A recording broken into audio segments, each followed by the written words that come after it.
Strange as it seems, the U.S. Navy and Marine Corps were forged over 2 centuries ago to fight pirates. For hundreds of years, the Barbary Pirates, or corsairs, terrorized the Mediterranean Sea. They sailed from ports along the North African coast, taking their name from the Barbary states of Tripoli, Tunis, Algiers, and Morocco.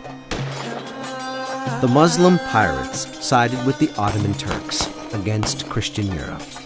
They preyed on merchant vessels, attacking ships and imprisoning their crews. If no one ransomed captive sailors, the corsairs enslaved them at hard labor. Barbary pirates raided as far away as England and Iceland, kidnapping villagers to sell in African and Ottoman slave markets. Sometimes European governments fought the pirates. More often, they paid them bribes, called tribute, to leave their ships alone. But across the Atlantic, a new nation was forming that would challenge the Barbary corsairs. After Americans threw off British rule, their merchant ships no longer had Royal Navy protection. The corsairs began to prey on American vessels bound for Mediterranean ports. For the new nation to survive, its goods had to reach market. The U.S. had to protect its commercial fleet. Fresh from British occupation, Americans distrusted the idea of a national military. Many of the founding fathers wanted a navy only strong enough to protect American shores. With few warships, the U.S. simply couldn't fight the pirates. In 1784, Congress agreed to spend $80,000 to bribe the Barbary corsairs.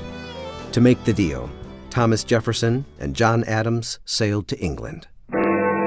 In London, the envoys asked Tripoli's ambassador what gave the Barbary states the right to seize American ships and crews.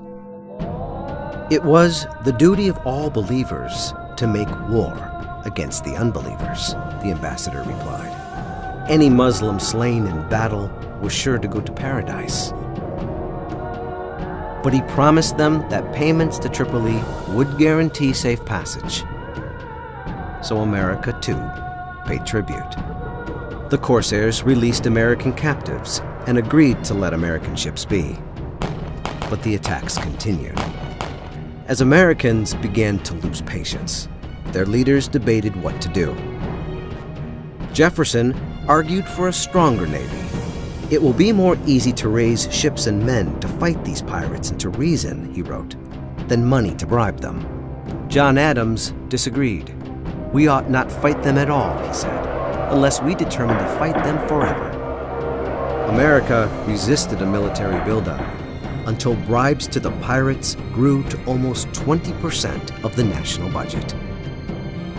And still American sailors suffered in Barbary prisons. The country's outlook hardened. Congress decided America needed a force that could defend its trade on the world's oceans.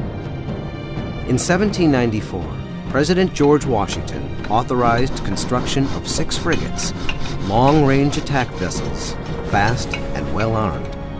Each would carry U.S. Marines, a force modeled on British troops stationed aboard warships. Now America would have a fighting navy.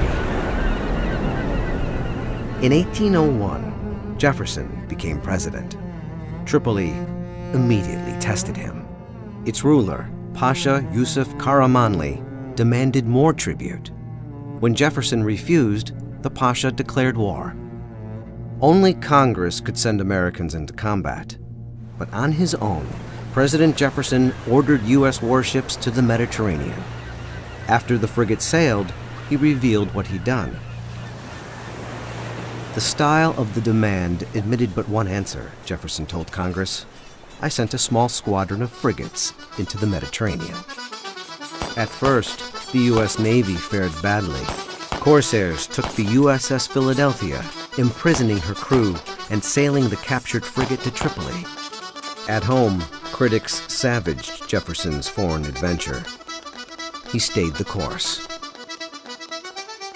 A turning point came in 1804. In a night raid led by Lieutenant Stephen Decatur, Navy commandos blew up Philadelphia. U.S. warships bombarded Tripoli, wrecking her fortifications.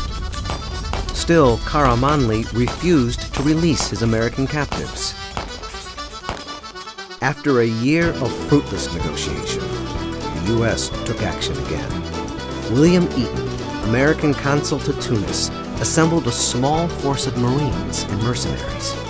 In April 1805, Eaton marched his troops from Egypt across 500 miles of desert to catch the Pasha by surprise. The Marines recruited the Pasha's enemies, including his brother, then invaded Tripoli. To stay in power, Pasha Yusuf signed a treaty releasing American hostages and promising to end attacks on American ships. The hard line seemed to work. Jefferson told Congress, "The states on the Barbary Coast seem generally disposed at present to respect our peace and friendship." But the Corsairs had not ended their attacks. And in 1815, Commodore Stephen Decatur led American fighting men to victory in a second war against the Barbary Pirates. This time, the raids stopped for good. The pirate kingdoms were beaten, and a new maritime power had emerged. President James Madison declared, "As peace is better than war, war is better than tribute." The United States, while they wish for war with no nation, will buy peace with none.